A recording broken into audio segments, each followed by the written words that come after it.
Halo pemirsa, khususnya Anda mahasiswa Universitas Terbuka dimanapun saat ini Anda berada. Senang sekali saya dapat kembali menjumpai Anda dalam program pendidikan Universitas Terbuka.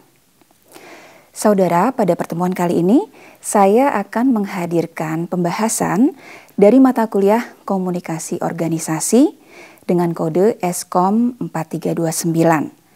Mata kuliah ini diperuntukkan bagi Anda, mahasiswa program studi S1 Ilmu Komunikasi pada Fakultas Ilmu Sosial dan Ilmu Politik Universitas Terbuka. Saudara, pada kesempatan kali ini saya akan secara khusus mengulas mengenai arus informasi dalam organisasi.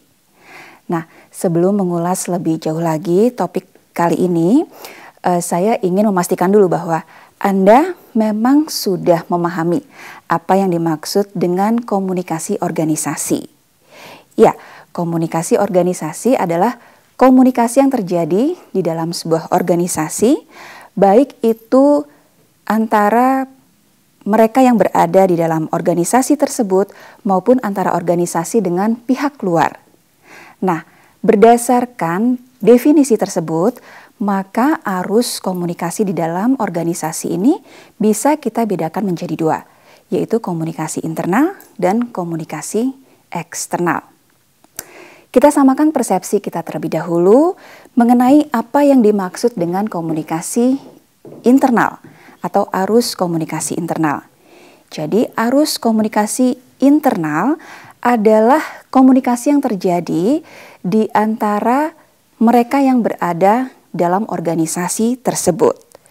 Misalnya antara staf dengan staf atau antara manajemen dengan staf, yang jelas mereka semua yang berada di dalam suatu organisasi ketika mereka melakukan komunikasi, maka itulah yang dimaksud dengan komunikasi internal.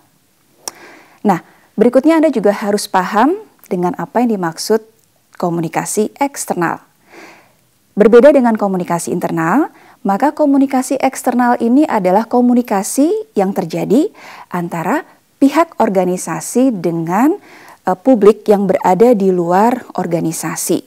Misalnya mereka adalah bisa masyarakat umum atau pihak pemerintah atau partner dalam melakukan kegiatan organisasi dan sebagainya. Itulah yang dimaksud dengan komunikasi eksternal.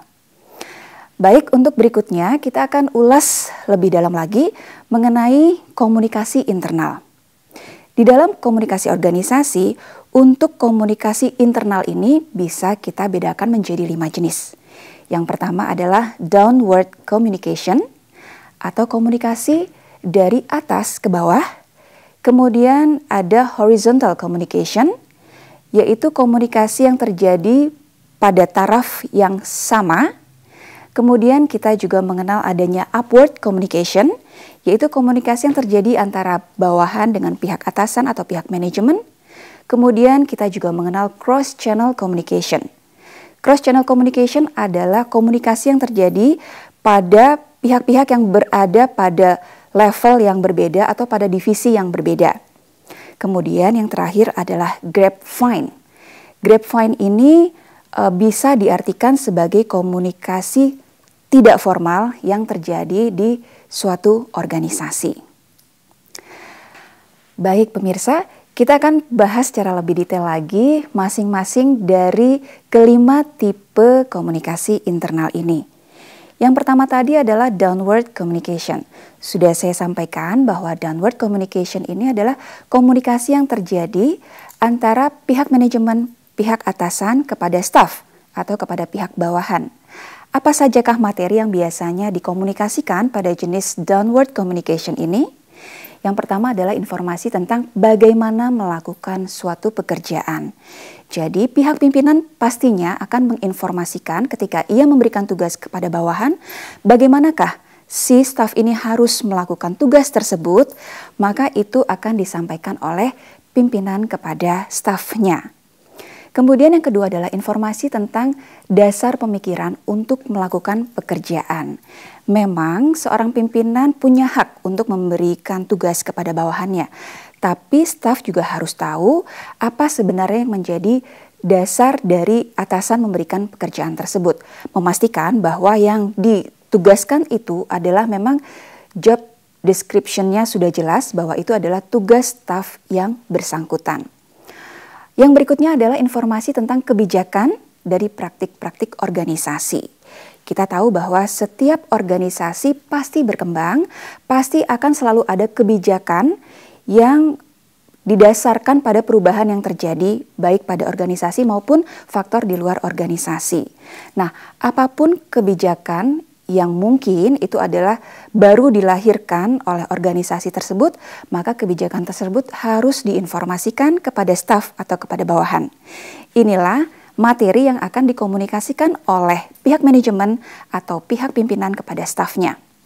Kemudian yang berikutnya adalah informasi tentang kinerja pegawai. Kita tahu bahwa setiap organisasi pasti akan punya serangkaian kegiatan mulai dari planning, kemudian organizing, kemudian actuating hingga controlling, dari mulai perencanaan hingga pengawasan. Nah, setiap staf harus tahu bagaimana kinerja yang sudah ia lakukan. Untuk itu, pimpinan atau pihak manajemen mempunyai kewajiban untuk memberikan penilaiannya tentang kinerja pegawai. Tentu hal ini akan bermanfaat bagi pegawai untuk sebagai bahan introspeksi. Apakah yang sudah dikerjakan memang sesuai dengan yang diperintahkan, sudah mencapai target, dan dilakukan dengan benar. Kemudian, materi terakhir yang juga biasanya dikomunikasikan dalam downward communication adalah informasi untuk mengembangkan rasa memiliki tugas atau sense of mission. Jadi, staf harus tahu mengapa ia harus melaksanakan sebuah tugas. Nah, jika reason atau alasan ini dijelaskan secara jelas oleh pimpinan, maka staf akan memiliki motivasi untuk melaksanakan tugas tersebut sebaik mungkin. Baik, pemirsa, kita sudah membahas tentang materi yang dikomunikasikan dalam downward communication. Nah, berikutnya Anda juga harus tahu apa sebenarnya fungsi dari downward communication ini. Yang pertama adalah pemberian penyampaian instruksi kerja atau job instruction berupa perintah, arahan, penerangan, manual kerja, uraian tugas. Nah, semua hal tersebut biasanya memang akan dikomunikasikan oleh pimpinan kepada stafnya. Maka fungsi downward communication adalah untuk memberikan instruksi kerja tersebut. Kemudian fungsi kedua adalah penjelasan pimpinan tentang alasan suatu tugas perlu dilaksanakan atau biasa disebut dengan istilah job rationale. Nah, memang seperti yang sudah saya jelaskan sebelumnya tadi, ketika seorang pimpinan memberikan tugas kepada stafnya, maka ia perlu sampaikan apa yang menjadi dasar dari pemberian tugas tersebut agar staf memang merasa yakin bahwa itu adalah tugasnya dan ia punya motivasi untuk melaksanakan tugas tersebut sebaik mungkin. Nah, fungsi dari downward communication berikutnya adalah penyampaian informasi mengenai peraturan yang berlaku. Ini sudah dipastikan bahwa setiap staf harus tahu apa aturan main yang berlaku di organisasi tersebut. Karena untuk memastikan bahwa yang ia kerjakan adalah sesuai dengan prosedur yang berlaku dan tidak menyalahi aturan apapun. Kemudian fungsi berikutnya adalah penyampaian informasi mengenai bagaimana penampilan kerja atau job performance, baik fisik, kualitas, keberhasilan kerja, maupun pemberian motivasi. Sudah dipastikan bahwa apapun yang harus dikerjakan oleh staf, semuanya adalah memang sesuai dengan tuntutan yang harus ia capai. Nah, fungsi terakhir dari downward communication adalah pemberian informasi mengenai bagaimana mengembangkan misi perusahaan. Tentunya staf adalah SDM yang paling memberi kontribusi terhadap pencapaian misi organisasi. Untuk itu, setiap staf harus tahu pasti apa misi perusahaan dan bagaimana mencapainya. Pemirsa, Anda sudah mengetahui apa saja biasanya materi yang dikomunikasikan dalam downward communication. Anda juga sudah mengetahui fungsi dari downward communication. Nah, Berikutnya saya ingin berbagi mengenai apa saja metode yang bisa dilakukan untuk melaksanakan downward communication ini di sebuah organisasi. Ada 4 cara yang bisa dilakukan. Yang pertama adalah oral atau secara lisan. Yang kedua adalah written secara tertulis. Yang ketiga adalah pictorial dengan menggunakan gambar, dan yang keempat adalah kombinasi. Nah, tentunya metode apa yang akan digunakan dalam melakukan downward communication ini harus disesuaikan dengan materi yang memang harus dikomunikasikan. Ketika materi tersebut memang tidak memerlukan penjelasan secara detail, maka metode oral bisa digunakan oleh pimpinan untuk melakukan downward communication ini. Bisa dilaksanakan pada saat meeting atau rapat dengan staff. Di saat itulah pimpinan bisa menyampaikan hal-hal apa saja yang memang harus diketahui oleh staff. Nah, metode berikutnya yang bisa digunakan untuk melakukan downward communication adalah metode written atau tertulis. Bila materi yang ingin disampaikan kepada staff atau kepada seluruh personil yang ada di organisasi tersebut memerlukan penjelasan yang detail, maka organisasi atau pimpinan bisa menggunakan metode written atau tertulis. Ini bisa dituangkan dalam bentuk pedoman kerja, prosedur kerja, dan sebagainya, kemudian didistribusikan kepada seluruh staf yang ada di organisasi tersebut. Dengan demikian, semua materi yang memang harus disampaikan benar-benar bisa diterima oleh seluruh staf tanpa terdistorsi sedikit pun. Kemudian metode berikutnya adalah metode pictorial atau metode gambar. Nah, bila materi yang ingin disampaikan memang memerlukan penjelasan secara grafis atau menggambarkan tentang prosedur kerja yang bisa sangat terbantu dengan adanya materi dalam bentuk gambar, maka metode pictorial ini bisa digunakan oleh pimpinan untuk menyampaikan materi tersebut kepada staf.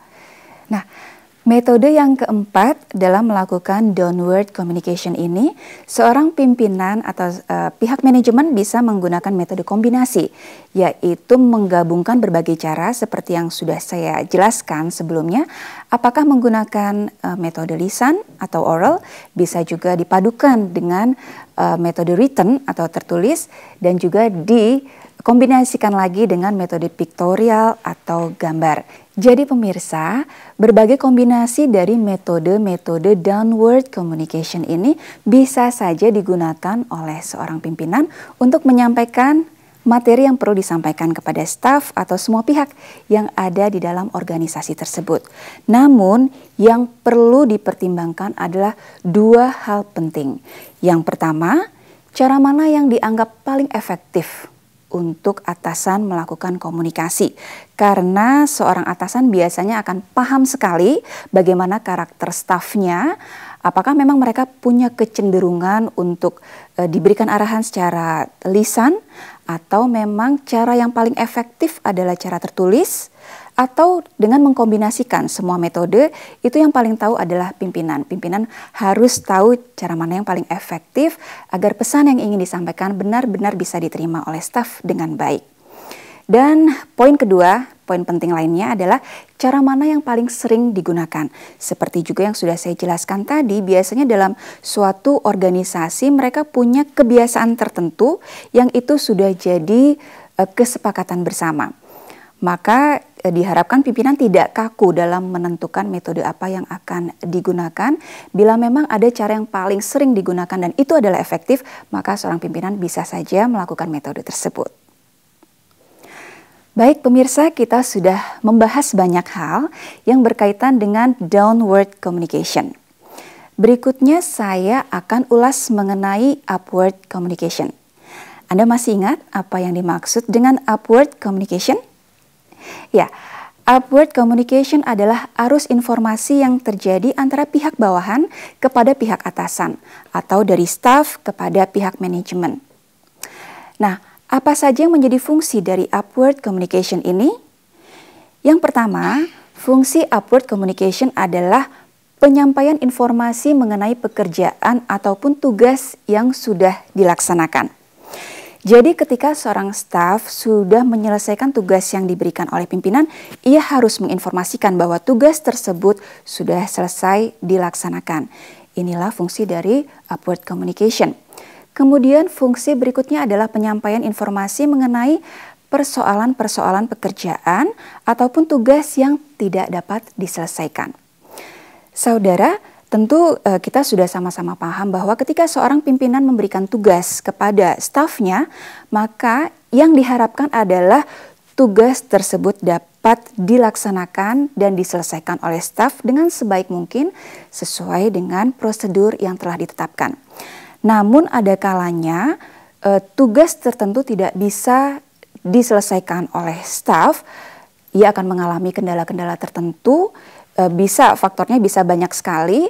Nah, ketika staf menghadapi masalah seperti ini, itu harus ia komunikasikan kepada atasan.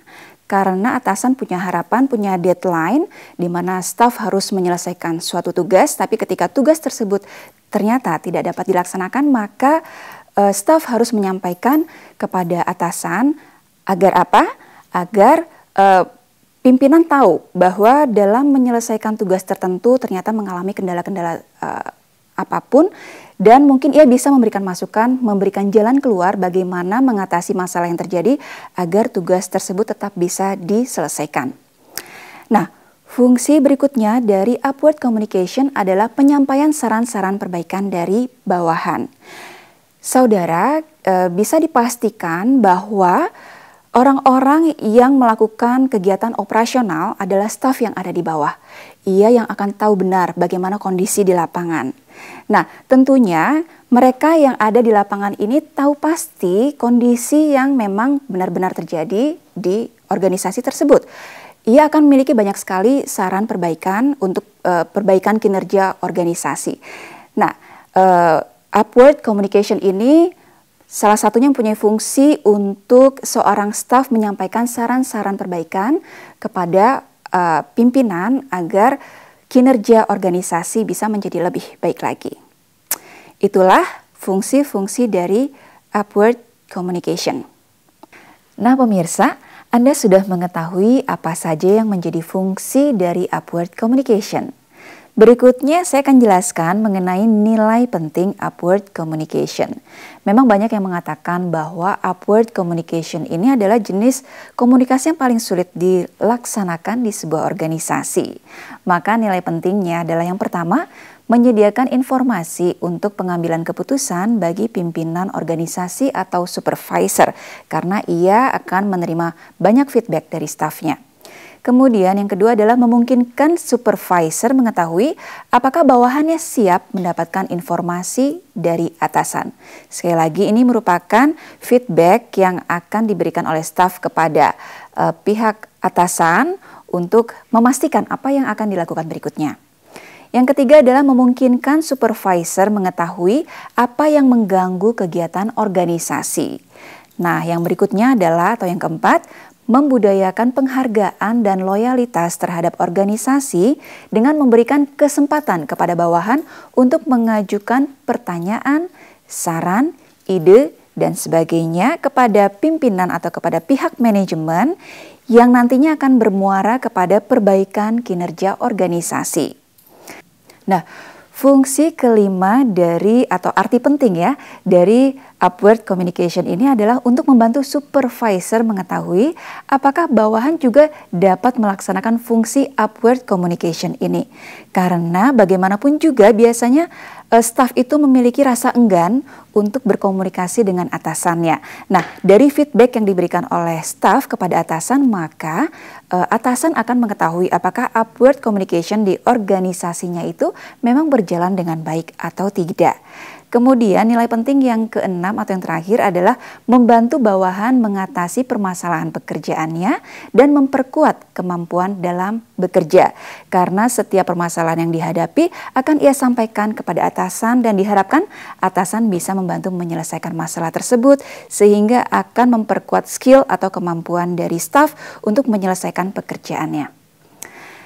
Nah, pemirsa, seperti yang juga tadi sudah sempat saya singgung bahwa dalam berbagai penelitian memang sudah terbukti upward communication ini adalah satu jenis kegiatan komunikasi di dalam organisasi yang paling sulit dilaksanakan.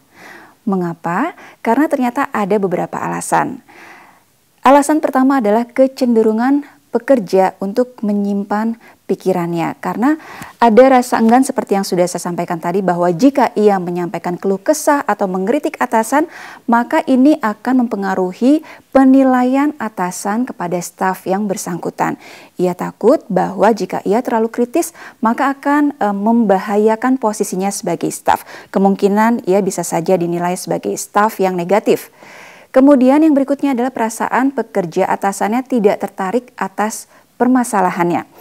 Memang ada kecenderungan dari pihak manajemen untuk tertutup, untuk membatasi komunikasi dari staf kepada atasannya. Ini tentu tidak baik bagi kinerja organisasi. Yang berikutnya adalah kurangnya penghargaan bagi pekerja yang menggunakan upward communication.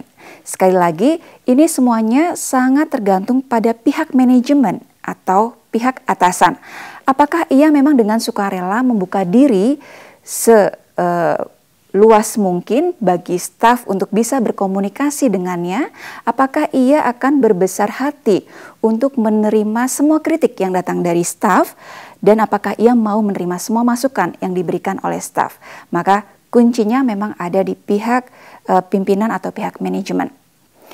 Nah, alasan lainnya mengapa upward communication ini cenderung sulit untuk dilaksanakan adalah adanya penilaian pada diri pekerja terhadap atasannya, bahwa atasannya tersebut tidak punya akses terhadap apa yang ingin disampaikan oleh staf dan kurang responsif. Karena memang pada mayoritas organisasi hal inilah yang terjadi di lapangan.